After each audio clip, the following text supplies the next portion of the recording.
Dorit, so that we can have those candid discussions. Ken, to you. All right, thank you very much, Ashley Mazuri. And we are once again coming live from Uasin Gishu County, which will be our home for the next 3 days, beginning tonight. Kivumbi is on the road. And this week, we're definitely in the backyard, the stronghold of Deputy President William Ruto. And tonight, we find out what makes this county and the counties around Rift Valley tick. Because this has been said to be the breadbasket of the country, or is it? It's been so many years, and obviously other counties have also been doing their thing and hoping that they produce enough and they contribute to this economy. So tonight I have three gentlemen on set to speak about the politics and the economy of this region.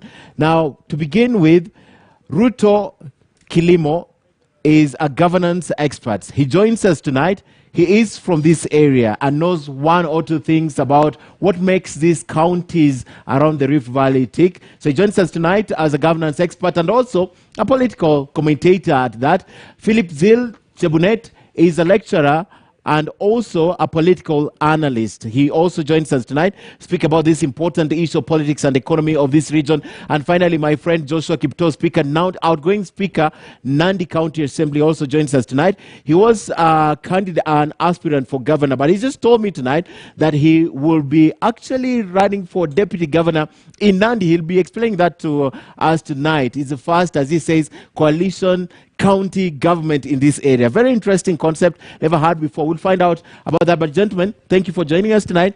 Very excited to be here. Breadbasket. Although you guys are not nice, I haven't seen Mursik, I haven't seen Ugali. I'm just beating my mouth. You want to see. So after this, Mursik and Ugali. Right. Because Mursik and Ugali, breadbasket, a lot of milk in this area, but suddenly there is no milk in the country. I need to begin with that. Where is all the milk? Kilimo. Interesting. Thank you, Ken, for having me in the show. Welcome so much to this region, North Rift, Uasin Gishu County particularly. Interesting. I mean, governance is a very important thing when it comes to also generating things that sustain livelihoods. Mm-hmm. So when you talk about the milk being absent, then we have to question the governance in the first place that make policies that support the agriculture, dairy, you know, and so forth. So the moment we get it wrong with the maize, then you will miss the milk, because that's where we get the products that you will use to produce milk. Okay. Dairy also depends on the production of maize. So interesting. We have to look at those dynamics, the governance that touch on the economics, that make the inputs that go there. The milk is absent. Okay. It's a question of governance. And Philip, it's absent all over the country, not only in this area. However, this area actually contributes a lot of milk. There is a milk collection center just somewhere on the road towards Kisumu, right? There is, and you wonder, are farmers not producing enough, or they're not producing at all, or they have shifted their focus? I think, Ken, just lift the mic a little bit. One thing that you have to know right now is that there is climate change. In Uasin Gishu, for example, right now, we expected that it would be raining heavily, and farmers would even get feeds even for these animals. But right now, people are worried, and there's no rain. And the other thing is the prices of milk are slowly rising, and the few people are really benefiting. The few people who are running the milk industry. Okay. The other farmers are producing a very little, probably liters, for domestic consumption. For domestic consumption. So when you see what's happening in this town, vendors are just going around selling people milk for survival. Wanapima na kikombe wanauza kwa just within for the estate. Survival. But the low milk level is attributed to climate change. Climate change. What's happening? Yes. Kipto, what do you attribute the low milk level to? Specifically, breadbasket and generally in the country. Thank you very much. I think it's an economic and agricultural question. I will not speak from a point of authority as an economist, but I remember this discussion happening about food scarcity, and the words you're using is breadbasket. Why the mismatch? You always see in the media, we talk about that there's a glut the word glut is always very common. Yeah. For whatever food that we produce, how comes we are unable to possibly store the same and save it for the rainy day? And I remember an economist giving an answer to that, which may give you a hint why we have this problem. The reason I say it's more of an economic problem, and economists will understand better, is a question of a money problem, income. It's an income problem. Okay. Can people afford? That's number one. To buy or to produce? First, purchasing power. Purchasing Do people power. have Money in the pockets, ability to buy and purchase? Yes. If yes, then that would mean it would be easy for the farmer to produce and sell at whatever price, and the consumer can be able to afford. That's number one. That is one side of it. On the other bit, it's on the production end. And the production, that is an agricultural question. I think an agricultural economist will authoritatively speak and advise and tell you, it's a question of economies of scale. How much does it cost to produce? And that is precisely where the county governments were to come in. The strategic thinking around it is that it's very easy to say that Rift Valley is a bread basket, we can produce, but how much does it cost to produce a liter of milk? How much does a farmer need in terms of the cost of production from feeds to everything? Importantly, upon putting all production cost into context, how much does a farmer sell the same milk at a price that is enough to pay for production costs and get a profit to give this farmer a motivation to keep producing more? The moment you answer those, you understand this particular problem of shortage. That one, it's expensive to produce. Okay. And number two, there is no purchasing power for the same. Our economic has taken a beating. I think I've appeared in this show since 2015-16, where we totally underrate the place of economy when it comes to governance. And that is why, what I'm happy about this election, the issues on the table are the question of place of governance in everyday people's life. And that's where issues like scarcity. When you talk about milk, we are still suffering from fuel shortage. And the last point I'll make is that what is the place of governments and what is the place of the regulator? One of the biggest problems we face that is the regulator is a player in the market.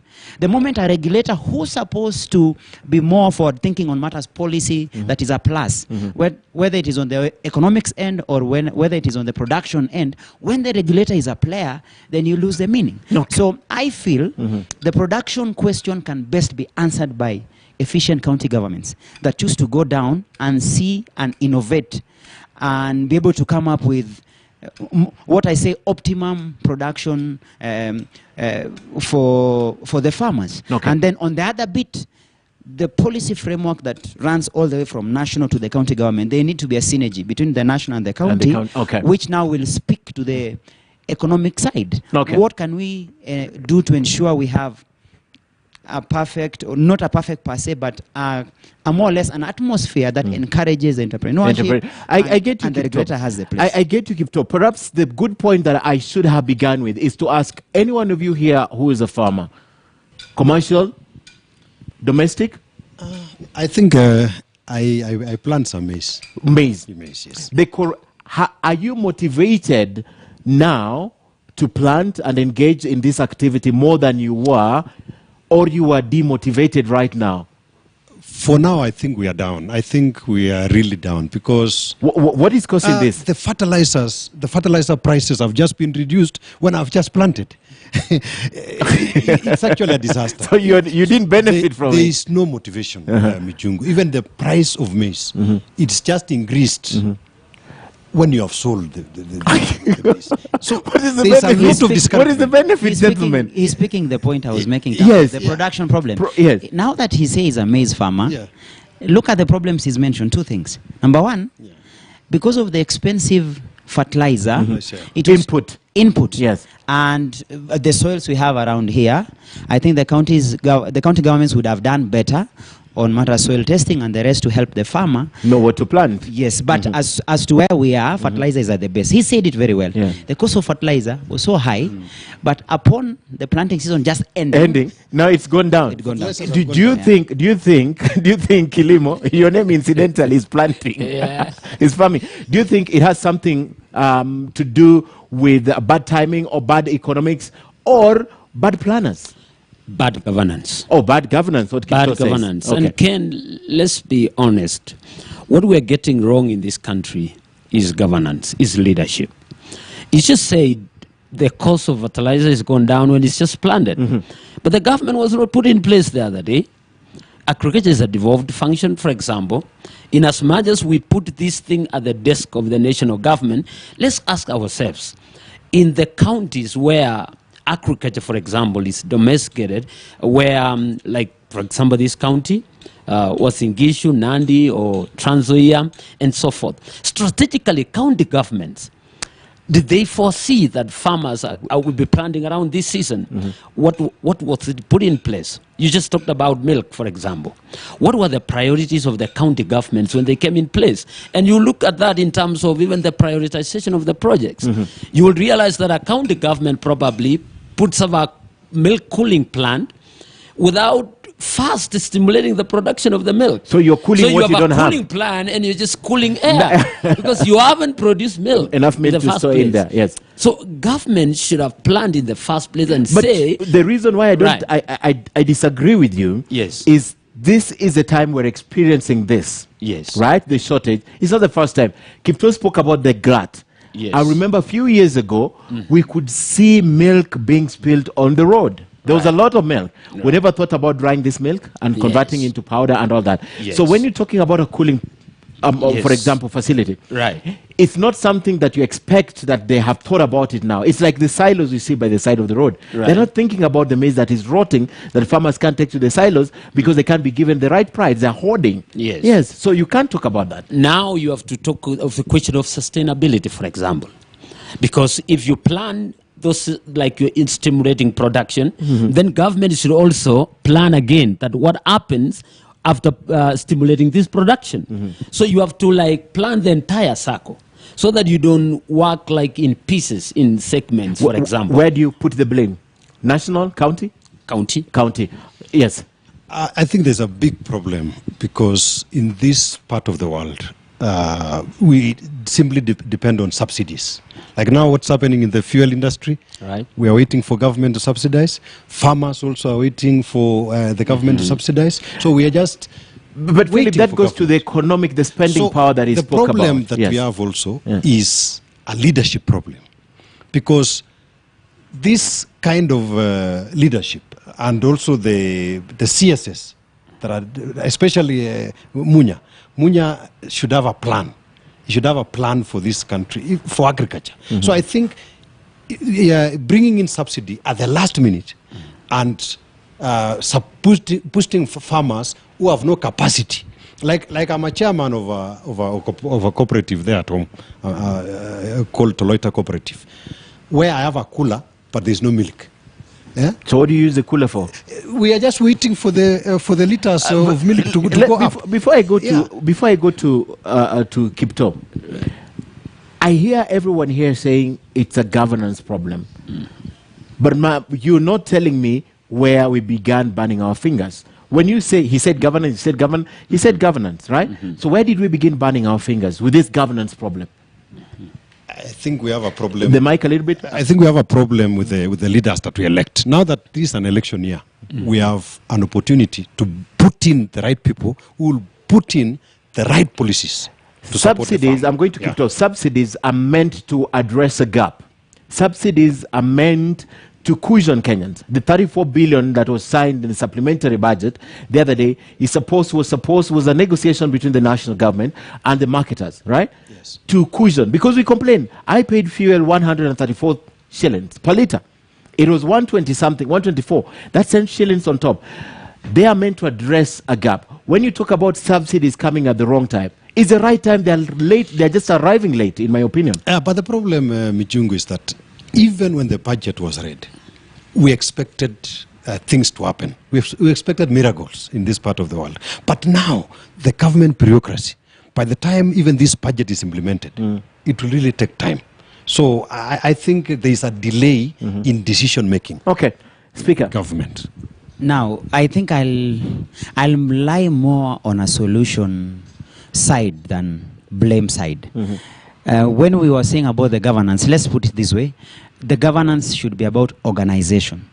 We collectively donate power so that whether the county or national government acquires this power, the job is to organize the society around a possible solution. So when I was speaking about being an economic and an agricultural question, it boils down now to that ability of organizing. So I see opportunities in the two levels of government. One, and I think this is why this election becomes important. We never go into in-depth analysis as to how the governments have fared on and where they fail. We only give passing statements. So that I'll pick one aspect. You'll find that the way the Constitution has structured the two levels of government, you find that policy is heavily centered at the national level. And the county governments have the responsibility. So if you talk about agriculture, for example, despite being a devolved function, policy making is left to the Ministry of Agriculture. Where is the synergy between the ministry and the county? Number two, where do we put our money? One of the reasons why the question about the bottom-up model was never understood, it was more of an economic concept, not a political philosophy. And that is why, if we were to interrogate that concept, we would now want to understand why we have the two formations arguing about what is the best way to solve our issues. Personally, where I come from, being in a devolved system, automatically what favors us is whereby we are given more control and autonomy at the county level.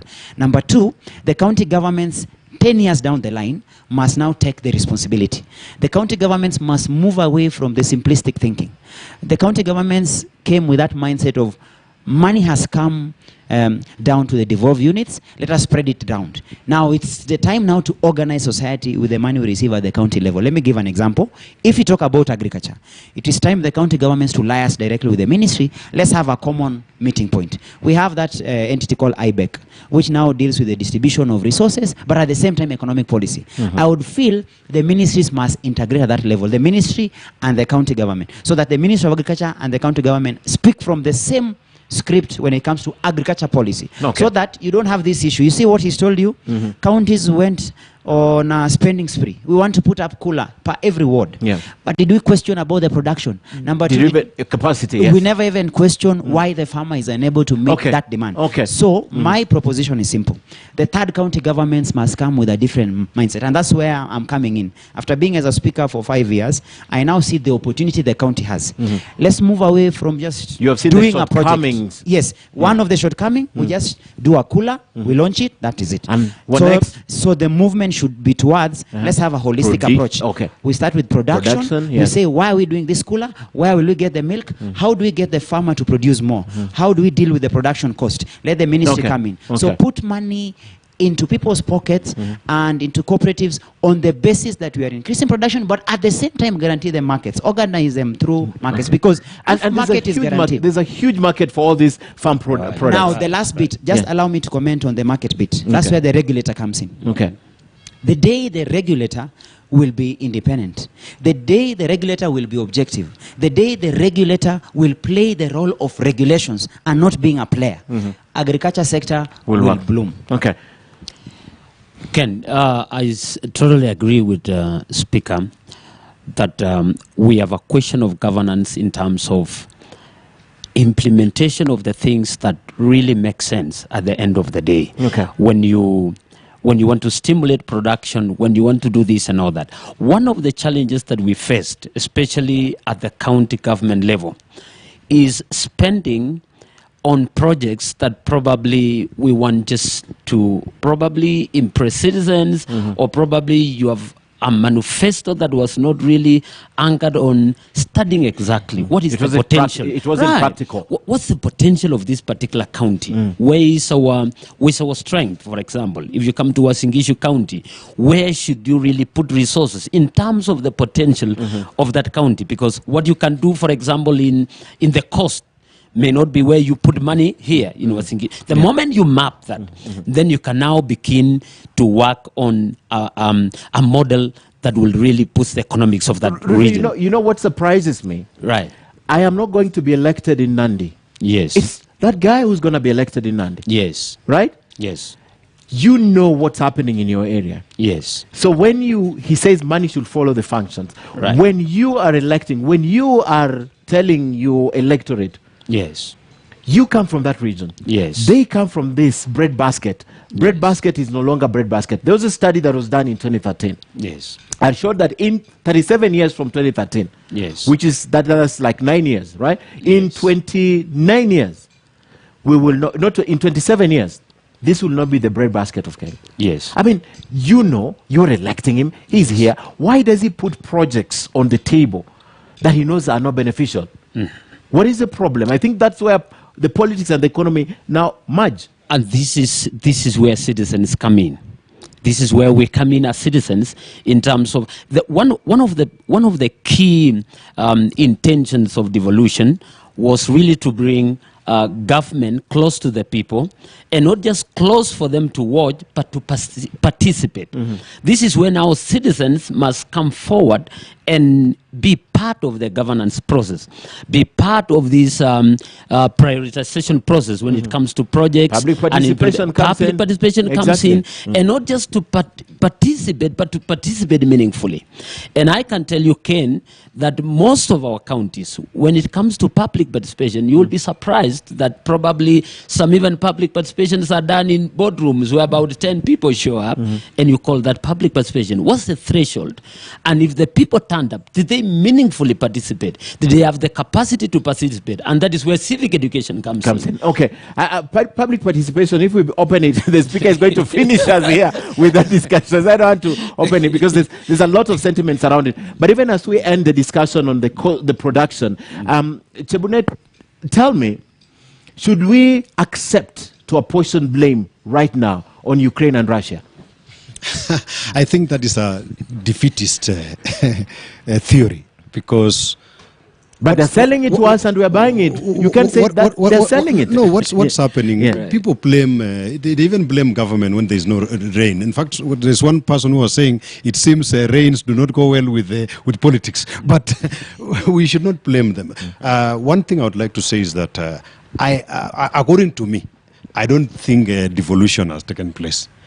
Because county governments still beg the national government. Remember, the money is at the discretion of the guy on top. Yeah, remember now, right now, in this budget, they were given 27% cash to the devolved governments. But also, when do you get this money? I think most governors, if they would talk and tell us the truth, Heart to heart, they are surviving. In fact, money comes very late. And I think you'll see in June, money will be returned back to Nairobi, because money is brought in late when you have a lot of plans. I think these governors who are coming in, like Kipto and the others, they need to go in there and have a strong council of governors that is able to push this government, because they have been operating on a trickle down. Mostly money is just brought in, but also it's not enough money. So most governors will not come back to power because of what the government also... Which is a tragedy, because this is anchored in the Constitution. It should be as automatic as you switching your phone on and off, that money once a month... Anyway, I don't want to talk about... But should we apportion? Should we give them the excuse that what's happening, the fuel shortage, the fuel crisis, that they are selling to us is something to do with Russia, is something to do with Ukraine, the cost of fertilizer? Should we swallow that excuse? For the fertilizer, maybe you can think about it, because the producing countries are the same Russia, Ukraine. Almost 60% of the world's fertilizer. And I hear here is about 80%. We only so produce 20. that one you can give. Yeah. Definitely in a very small way, not in a big way. In a very small way, the global economy has been affected by the war in Ukraine, but doesn't outrightly become the reason for the fuel shortage. If you talk about economic disruption, COVID was a real mess. But even with COVID, how comes that problem didn't affect us? So a government has the responsibility of responding to a challenge. If you wake up today and find a challenge, what is the work of the government? How do we respond? When COVID came, there was a COVID response. When there's a global disruption due to war, for whatever reason, how does the government respond? Proactive governments always go out of their way to ensure that they put in place mechanism to answer, because this is not a permanent situation. So my proposition would be, it can be, any excuse can be put on the table. My issue should be, so what are you doing about it? Okay. And that's why we have governance. Governance is a collective effort. Right. As a representative of the people. So what are the solutions? Parliament, we have the parliamentary budget office. The other day we were being read out the budget. We have the departments, we have the ministries. What is the government's effort to try sort out the issue? Let me come back to just that bit of fuel. If it comes worse, if in case that the subsidy thing is not working, and as a matter of fact, the legacy of this government since 2013 would be bringing to us an economic disaster. Okay. It has been an economic disaster. So they should accept it. We have been living beyond our means. Subsidy is impossible because where is the money? The reason why you see the fuel importers playing hard is because they know the real facts. Just being signed on that there's a supplementary budget does not mean that you've been paid. And that's why you see they're playing hardball. I would want the government to bite the bullet and decide subsidy is no longer possible. So choose to let the market control itself. Let Ken Mijungu buy fuel at 160. So be it. Uganda is on that stretch. 300. Oh, you'll have 300, yes. Uganda On are 300. on that space because they have previously suffered from price controls Right. and such kind of price regulation to the point that when you regulate through subsidy, the danger would be any unavailability of the subsidy program would mean the supply end is affected. Right. So I would want a honest government. I would actually expect the next government coming to place, it will have to be a very honest government that will And have tell to us the accept, truth, yes. not telling us the truth, telling itself the truth, yes. and accept that money isn't there. We are limping economically. We are living beyond our means. Let's Our tighten debt our levels belts. are very high. Let us tell the Kenyans there is no money now. Let us tighten the belt. Let us let the market Try and run. recover and try and You see the subsidy thing, and when it happens that the government is not in a position to pay at a particular time, you're actually killing the small players. In fact, as of now, those who are dealing with fuel, probably the big boys could be the ones who can do it. It's like we are pushing actually the small players out of market. Because what you are telling them is that go get the fuel, come sell it as a loss, and wait, I will subsidize you someday. What you're saying makes funny. perfect sense, because looking across, you see only marketers that are well established have fuel. Right, So where the small players, The small players by are being your kicked out doorstep, of market. They don't sell. So it's either they buy from these ones and come to you, which you will not buy Sell because at it's a very loss expensive. and wait for the government to subsidize you. Well, away from that, this region is also known for some traditional industries. You have the benefit of having a bullet factory just down here. Right. Apart from that, Rivertex is just behind us, somewhere here, right? The National Cereals and Produce Board is just next door, somewhere here. I mean, this Rift Valley has the advantage of having what most counties don't have. I would ask a direct question to Kipto first. Just a direct question before I go to the second part of my question. Is this county, for example, Uasin Gishu, forget about your Nandi first, do you think these counties that are well endowed with traditional industry, traditional markets, cottage industry, are able to sustain themselves? Has this county particularly been able to sustain owing to the presence of such big traditional industries? Not yet. We haven't achieved sustainability. I think nationally, not a single county has achieved sustainability. What is the sustainability threshold? 30%. Can we raise 30% of our revenue? Can we raise 30% of our revenue? None has achieved that. So Uasin Gishu is no different, despite all those good things you said. Actually, someone told me even the national government itself cannot produce its own money. The COB came up with, for the last 4 years, they have been trying to put in a lot of incentives, telling you that the more you raise your revenue, the more your equitable share comes up. But we are yet to crack that. It's not working. So let me put it this way. One of the reasons why you find us to be diehards of the bottom-up approach, it's about bringing money to the people, raise revenue and production level, and an ability for people to make money so that the county can raise revenue from this. Number two, let's not just say we have industries. Let's not just say we have a factory. we have to question. And I would ask you, for example, when you have a panel of economists, ask that question, why the mismatch? Where you can say we have Rivertex. What input does it bring to the county and to the people around here? What impact does it have? What can we measure and say this is the value? When you talk about Bullet Factory, National Cereals and Produce Board is a national entity, yes. Primarily, mostly spoken about here because we were previously the maize producers. But they'll tell you, that is a long gone story. That is history. People are no longer growing maize. Are you aware previously wheat production was a big deal here? It's off. So I want us to go beyond the surface. One, your direct answer is we have not achieved sustainability. Two, counties must think outside the box. And this is the biggest challenge for the next county governments. The first county government was on foundation.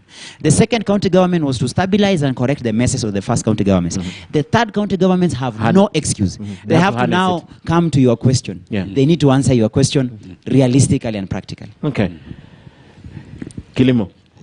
No. Let me go to him first because I have a question on governance that I need to ask you. But just weigh in on the fact that there are so many counties that will be very self-reliant. We've established they cannot even do 30%, right? But in your view, are they falling short because of governance issues? Or it's just that it's impossible for them to raise revenue? Because what are they taxing? Where are they getting this revenue from? And the story is not only here, it's across the country. But let's give the example with here. Yeah, I think these counties, Nandi, Wasingishu, and Elgeyo Marakwet, they have very nice CIDPs. And even the ADPs, very nice on paper. But the money, even to implement these CIDPs, is not there. So you have to implement it in pits. You have to start this financial year and then the next financial year. The other thing, Ken, what's happening is that the capacity, the human capital. I think we need to develop human capital. By the time what is passed in the budget, like what was passed the other day about the bill, there was a bill on grants. I think by the time we bring in such grants to be utilized by the counties, we need to have prepared the people. We need to have prepared the leadership. Like now, like we have some counties who change governors every 5 years.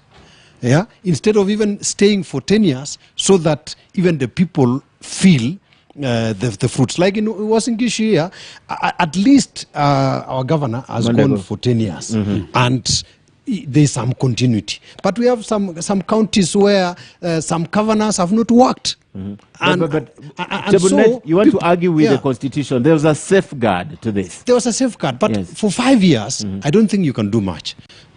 For 5 years, if you mismanage... What is your preposition? If you mismanage the county... Can you allow me just to challenge him on that? Please. Let him say, then you challenge. If there is a brilliant governor who is doing very good work in Kenya, for example... Then they need to be re-elected. I think they need to be re-elected. Yes. But now, when a governor, a very good governor like Ipto, goes to power, they start mismanaging He's not been tested, you know. Yeah. And so people vote him out, even, and then they go to a new person with new policies. With new strategic Let me plans, challenge that. Yes, and so forth. We completely underestimate the intelligence of the voter. I'll tell you for free. By the time someone is voted out, the voter has put every consideration. And I want to use real case study. If you look at Makueni, the first county government of Makueni under Professor Kivuta Kibwana, nothing much was done. But it was because of the combat between the assembly and the governor, to the point where they're almost fighting, drawing arms whenever he went to do... They almost asked the president to dissolve it. Yes, in fact, he actually applied for dissolution. Yes. How did the voter react to that? The voter was able to analyze and say the problem is not the governor. His inability to function is this county assembly. 95% of the MPs were kicked out, new team came in, he's worked. Number two, if I can use the case of Wajir, where we had the first governor, where on a balance of probability, or based on, basically, it is not scientific, but basically on the commentary, it was felt that he did quite a bit.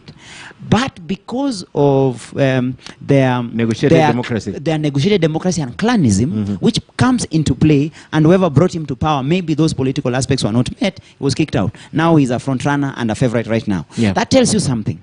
Politics is a science. That's why they are governance expert. There is a need for careful balance for the two. But I can assure you, Ken, the voter knows what they want. Let me tell you the most beautiful thing about county governments. We have empowered the voter to demand.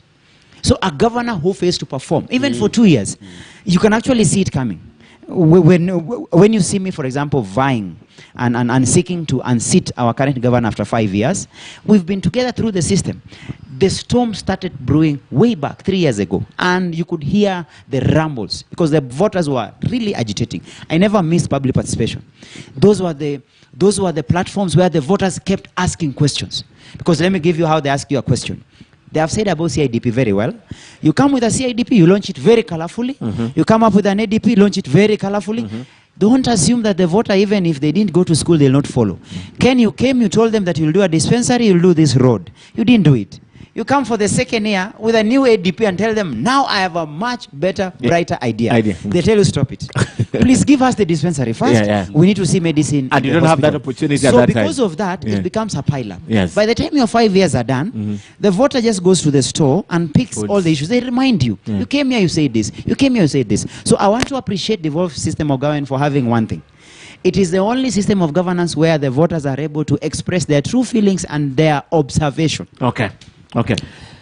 Ken, very, very, very interesting. Don't underestimate the intelligence of the voter. And here we are thinking the voter will just and some money. we even underestimate the intelligence of the voter even during campaigns because we feel like we know what they want. We even don't ask them what they want. We load them on it. Yeah, and that's where we fail.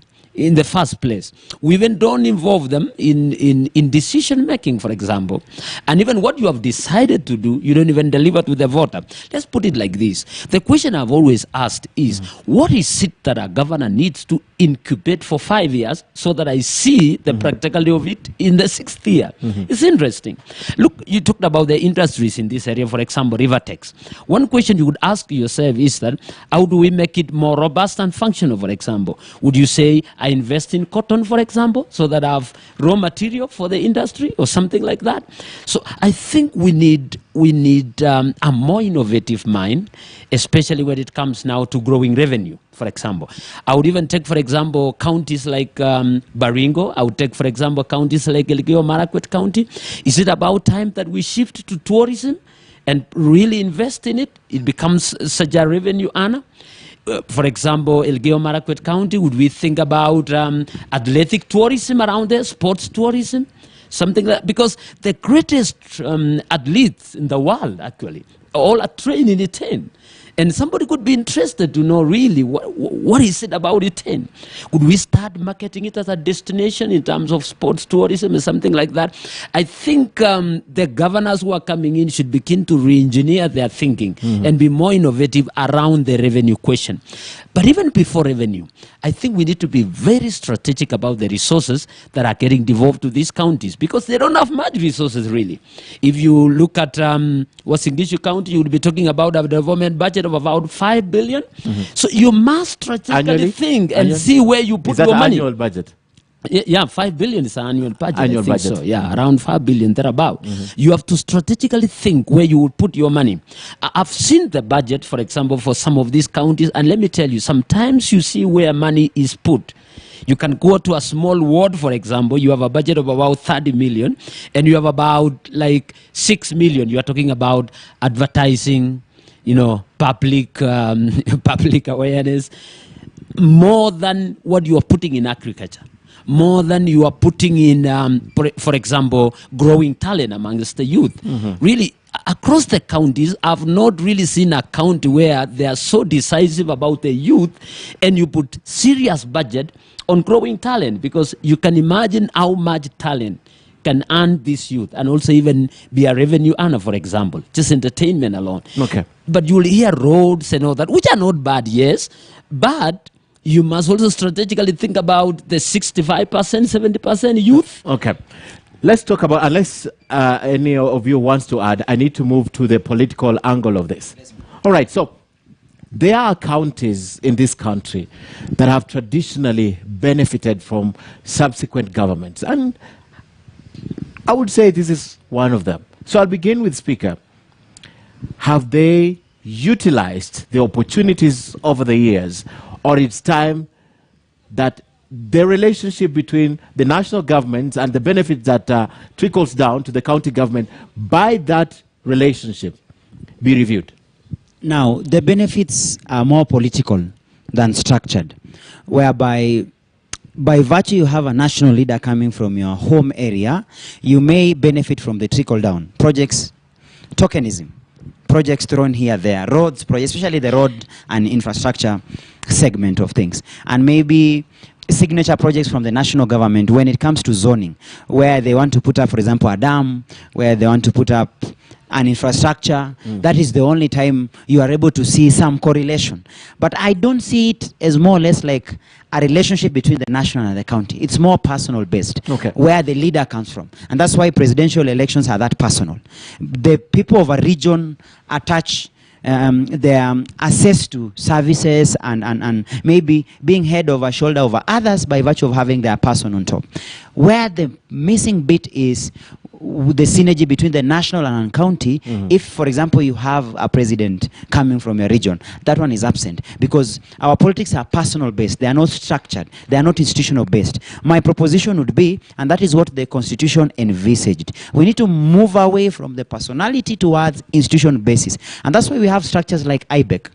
That is where we need to consolidate our thinking and our policy. All these issues we discuss here can best be addressed when you have a common pool, the county and a national, so that we'll be very happy. And that's why we are rooting so much for the deputy president to be our next president. Our rooting for him to be the president comes from the basis of that. However, there's something extra we are looking for. And that's why I'm so happy with the formation where I'm in.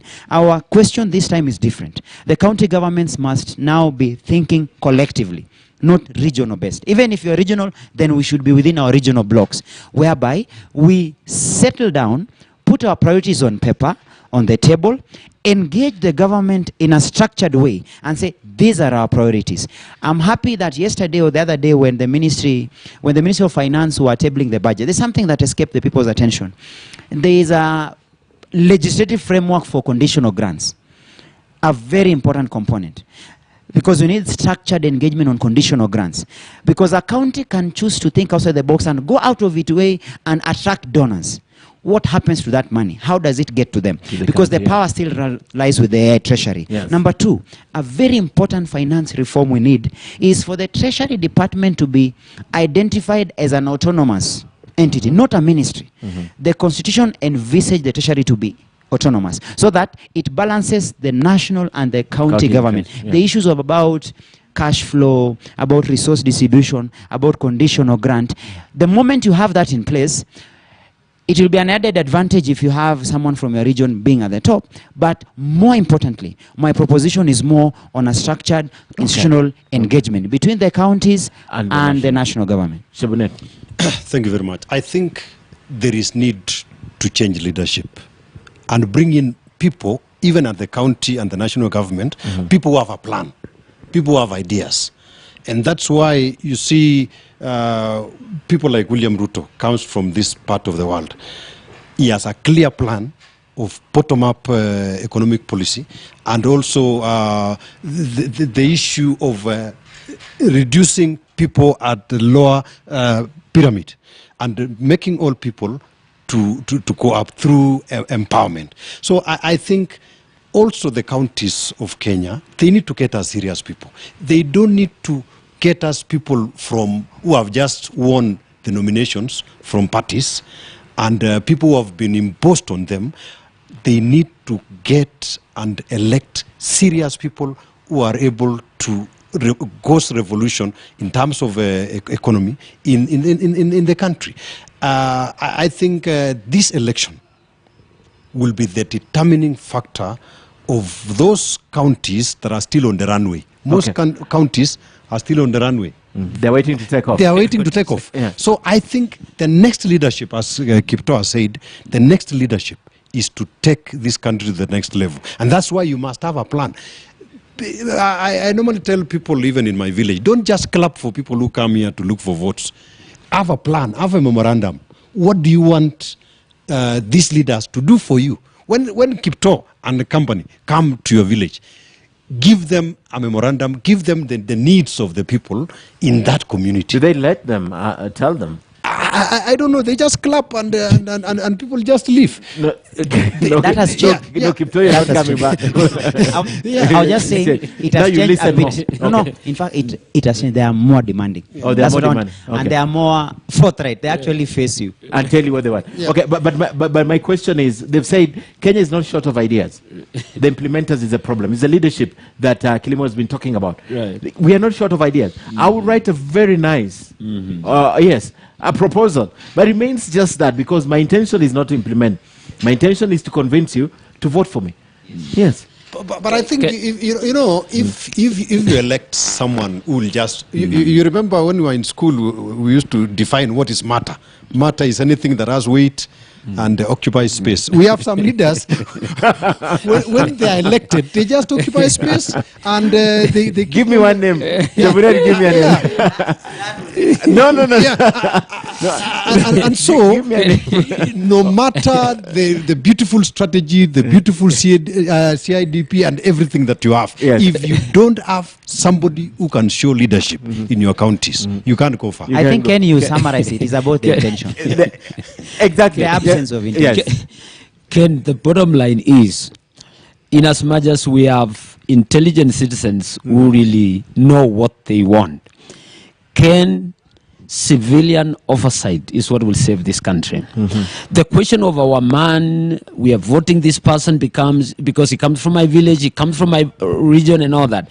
And for the first time in this country, I think we are arguing around issues. And I would give it to the Deputy President for taking this campaign discussion to the next level, basing it on issues around the economy and all that, so that we begin to engage leaders on what they would do, and then we now move to the next level of holding them accountable. I mean, just getting the budget, for example. If you can ask, for example, people across a county, just ask them, have you seen the budget?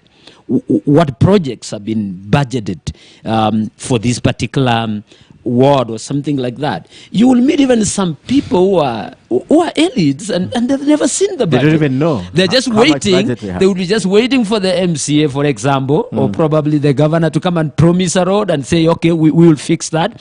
Or okay, you are complaining of that, we'll do something about that. But the question is it in the budget? Okay. So there's a question of citizens engaging those who are in position, engaging those in office, not just voting them in, and then now you wait and say, okay, we will send you away after 5 years.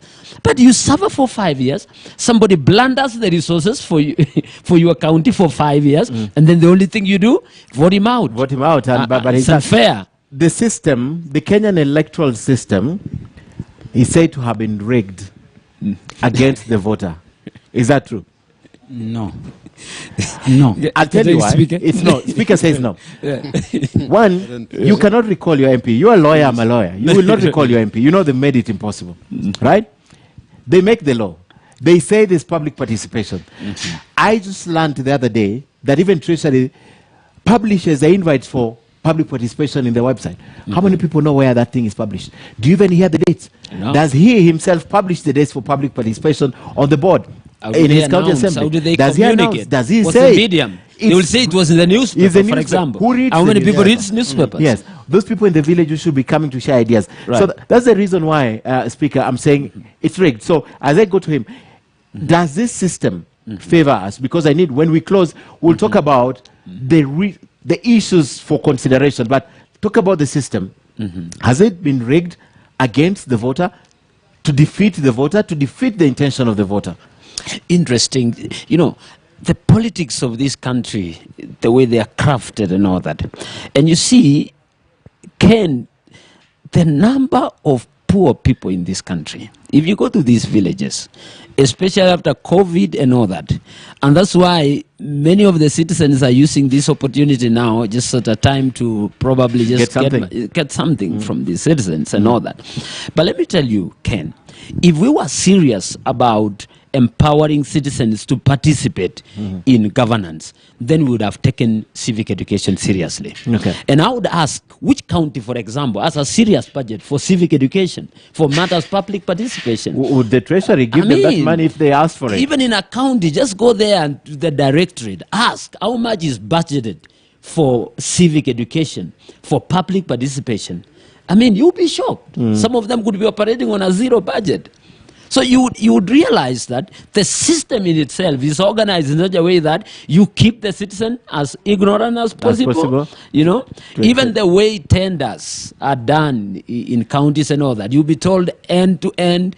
They are done probably online and all that. Okay. Try it if you are in the 30% of the youth and come and tell me. I think, Ken, for me, I don't sympathize with this voter. Yes. I think you always reap what you sow. What you sow. You deserve the leaders we elect. I have been an aspirant. I was an aspirant in 2017. They only discovered I was good when the election was over. So today you've told us interesting things. You only received the fertilizer So after you planted. These guys, as they go for election, Yes. they need to elect the right people. Don't sympathize with them. But you can't say they only buy what you sell, Chebunet. Because if you don't sell them something, how do they buy it? What Kipto was saying, after 2 years, they start complaining. These are the same people who elected these people. But they only bought what they were sold. You didn't sell them something. But now these voters, they have another chance to make the right decision. To make the right decision. Okay. So I think you don't sympathize. I don't sympathize with these voters at all. So even if the system is rigged against them, even if it is, let them do the right thing on 9th of August. A few of our friends in Nairobi, Kipto, you know, they took that stand. Boniface Mwangi, for example, he doesn't want to listen to anyone. I told you, elect me, a good leader. Kipto. I don't think the system is rigged. By the time you call it a system, it is an agreed system. We legislate through our elected representatives. We legislate through direct suffrage. That's why we vote in our constitution through a referendum. That's number one. Number two, all the things you talk about are the everyday challenges that even happens in your households, in your organization, whether private or public. It's a common occurrence.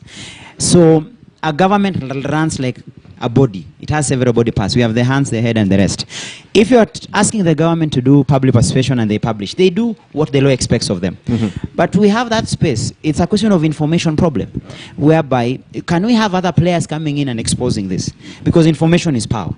When the media is contracted to run the advert, we have the civil society and the NGOs. Their primary responsibility is to bring this into focus. And I was challenging the civil society in Nandi that they are good at complaining and our only meeting point is very minimal. And I was telling them, take us head on, right? If we publish, challenge us on that and say, fine, you've published, we'll show up. This is our memorandum. What have you done with it? I will now come out as a leader and say, okay, fine, that is my bad. You caught me off guard. But when we don't and we complain and we talk, it doesn't happen. I am more of a progressive thought and I am an optimist in the sense that it calls, the way it is said, it takes two to tango. We have the government on one part and you have the governed on the other part. That is the public.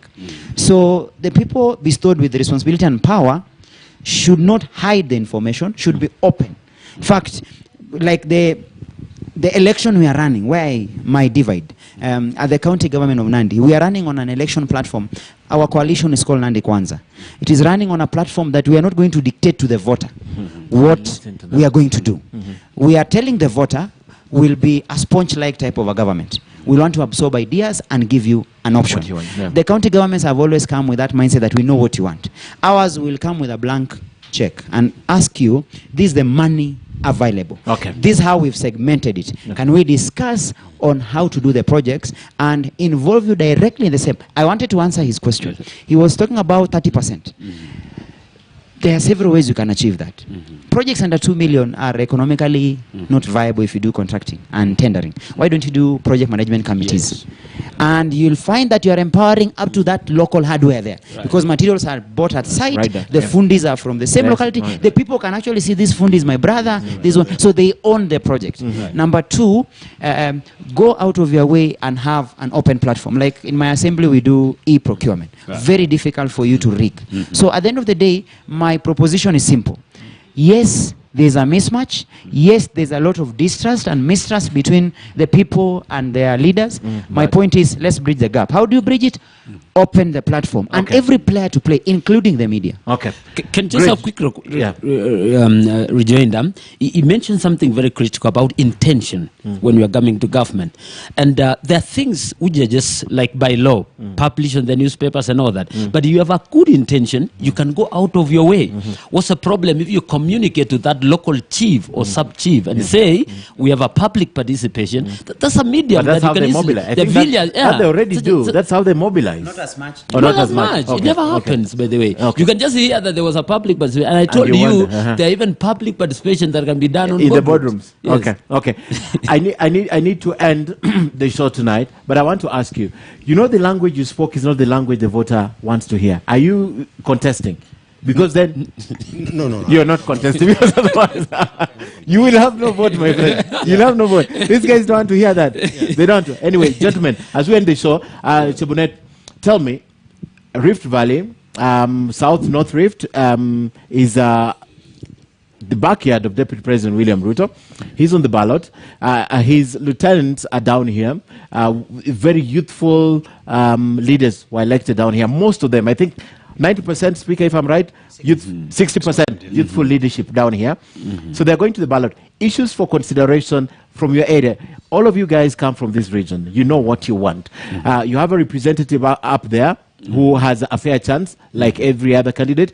And you're down here. What are the issues for consideration locally? Because that's where it starts for you, Chebune. Thank you very much. I think one of the things that will be seen or will be used in this coming election is the ability of that leader to implement what he has promised. How do you measure that? I think they have good plans. I've seen some with six strategies, some with 10-year plan. And I think all these people who are vying in Wasingishu, they have very good plans. But I think the ability to do, to transform the life of Mwananchi.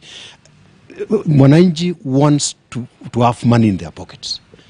People, money has become scarce in this county and even in Kenya. People want to feel the economy. Look at what's happening now. People are looking for fuel the whole night in this town. If you just go outside here, you will see people waiting for fuel even after 3 in the morning. People are really suffering because of fuel and many other things. So I think the governor who is going to ensure that the lives of people, the lives of that person in the village is transformed. I think that is the one who is going to be elected. And Wasingishu, for example, is lucky because it's 2-term. He's going, and he wants to run for Senate. Right? Yeah. So Wasingishu is lucky. His place is 1-term. It's also 1-term. Yes. So they are at least contesting. So that's an issue for consideration. Kilimo, issues for consideration generally: North Rift, Rift Valley region, South Rift. I think in this region, the agriculture question is going to the ballot. Okay. For the first time, people have bought fertilizer at a double price. I think it never happened. That is going to the ballot. Somebody who can be believed around there. The next question that is going to the ballot is the youth agenda. Okay. Somebody who is convincing that you can either empower the youth or you have a question about youth employment. I think the youth will participate this time round like never before. I think they are the ones who have really felt the heat. They are the ones who have really been cornered in this economy. So many graduates out there, they cannot find jobs. There have been questions around youth empowerment, but you don't hear success stories. You will hear so many counties telling you, youth empowerment, we have done this on the youth, we have done this for the youth, but nobody brings a success story, that these are the youth we empowered. This is what we did. Okay. And I think that's a question that I would also probably throw to Akina Kipto as they hit the campaign trail. Something that comes out that at the end of it, you can bring out those youth. And you know, I mean, these are the youths we empowered, and these are the success stories that we have. And I think the youth are very keen on that this time round. Okay. Yeah. Why do you look like you want to add something before I go to Kipto? I think also being in the right party is very important. This part of the world, UDA is the party to watch. So I think if you join the wrong party, or you decide to become independent just for the sake of being independent, I think you have no chance here, especially in this part of in Uasin Gishu. So I think being in the right party, having the right mind, you'll have a chance here. Speaker, close this for us. Now, I think my answer would be, I am a candidate. We are the first county gubernatorial candidature that is a coalition. I have been running for the governor position, and the first governor, Dr. Cleophas Lagat, was also running. We decided to come into a coalition, shared responsibility, shared government, where we both play a role. And we are trying to answer two questions. He ran the first county government between 2013 and 2017 in Nandi. I've been a speaker for the second county government for 5 years. So we want to gel in. He's an experienced person who's been a principal for a number of years. He's been a governor. Myself, I have been a speaker. I'm a young person. I would say I will identify the problems of our county governments from an oversight perspective, being in the assembly. He comes in from a point of being in an executive position. So we want to marry the two. Number two, we want to be a solution-oriented kind of a governance. And we are trying to answer the issues they are raising here. One, if you talk about the governance issue, how do you make public participation efficient and effective? That is a question. How do you involve the people, not just coming to talk to them and telling them what you are to do, but rather let them be part of the decision. And that's why one of the ways is to devolve. We want to devolve our funds down to the ward level, but importantly, we want to participate. We want them to participate in the implementation. That's why I spoke about project management committee. Number two, more importantly, the youth segment is about economic empowerment. The kind of trouble we are foreseeing or we are experiencing as we campaign is messy. Okay. People are unemployed, people are poor, people are desperate, our roads are littered. Doing a campaign stop here and the next, they block you on the road. Any Prado moving, and it is from a point of despair. They're actually and genuinely broke. They have nothing to do. Okay. And as a team, the Nandi Kwanza coalition in Nandi, having Dr. Cleophas Lagat as the candidate and myself as the running mate or the deputy governor candidate, we are coming up with a different model where we are saying we want to involve them in the governance and we want to concentrate on matters, agriculture and entrepreneurship. Marry the two. Okay. And make them at the center of it. Make the young people at the center of it. Okay. I'm happy because he's saying, can we have models? Can we have examples? Yeah. I've experienced something as I'm going out campaigning. You find for the first time I'm encountering young people, they don't ask for handouts. They actually tell you, we have a group. We have a corporate group, we are doing coffee, we are doing tea, and they are very realistic. They're telling you, you're just doing seedlings, please empower us. If you buy us 2-3 kgs, we can be able to do this number of coffee seedlings and we're able to sell to farmers. There's a demand for it. Yeah. So that tells you there is an opportunity. Okay. The difference will be, when we get in, we will not lord over them as you're saying. We will now come and sit with them and tell them how much money is available. This is what we can do. Can we organize ourselves around cooperatives? Number two, can we organize you around markets so that you participate and understand how you can get your produce right from the farm, and how you can guarantee market, and how they need to be proactive. The government is not supposed to do everything for you, but to empower you. Capacity building is about showing them the way. And that is what we are offering. But more importantly, which I think your audience should take, by virtue that we are the first county government to think of a coalition government, that tells you how futuristic we are in. National government is already at the coalition level. No single presidential candidate can win.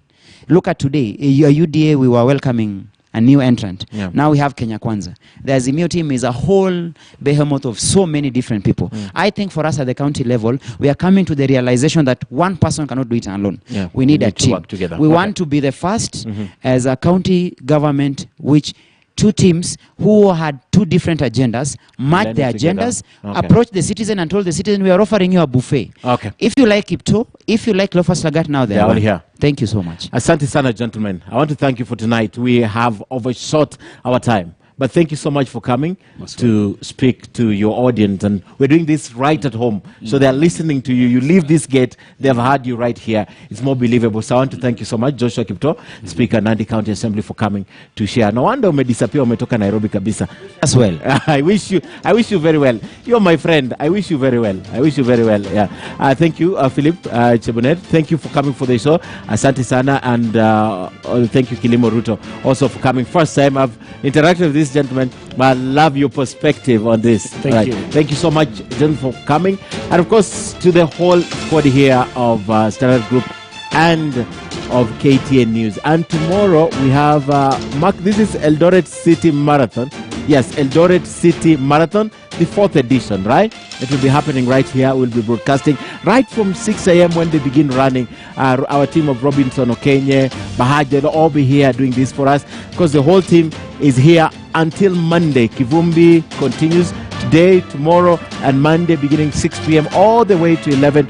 Great topics, great discussion right from here, from the people who know what they're talking about. Achana na watu wa Nairobi. Thank you so much for watching. My colleague earlier, Ashley Mazuri in studio, and the whole team here. Have a good night. See you tomorrow, and keep it KTN News. Have a good night.